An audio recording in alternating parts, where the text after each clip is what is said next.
علامہ ناظر عباس نے press conference سے خطاب کرتے ہوئے کہا کہ نمائش انڈر بائی پاس کی تعمیر کے وقت ہم نے انتظامیہ سے بہت تعاون کیا۔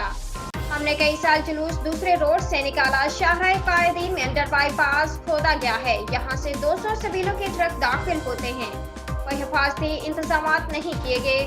جب 200 ٹرک گزریں گے، لوگ پیدل چل رہے ہوں گے، لینڈ سلائیڈنگ سے جانی نقصان ہونے کا بھی ڈر ہے۔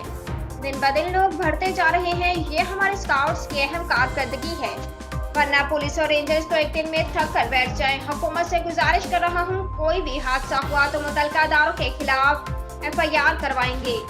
ہم پر دباؤ زیادہ ہے، انتظامیہ پر نہیں۔ قومی پلیٹ فارم سے پیغام دے رہا ہوں۔ علامہ ناظر عباس نے مزید کہا کہ الیکٹرک کی وجہ سے اگر کوئی مس ہے، کوئی حادثہ ہوا تو اس کی ذمہ دار کے الیکٹرک ہوگی اور کے الیکٹرک کے CEO کے خلاف FIR کروائیں گے۔ جانتے ہیں کہ یہی اہمیت ریجنل روڈ پہ تعمیرات کا کام جاری تھا۔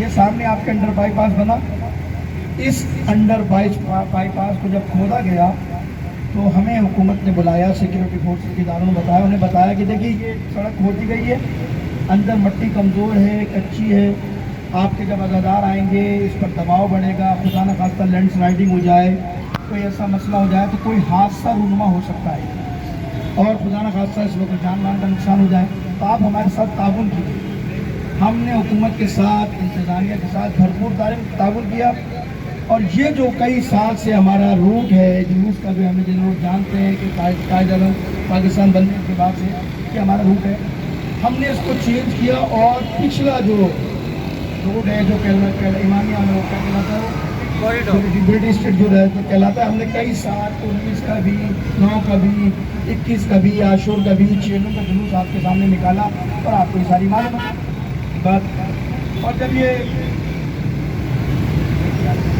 یہ ایشو حل ہو گیا ہم اپنے روڈ پر واپس آئے۔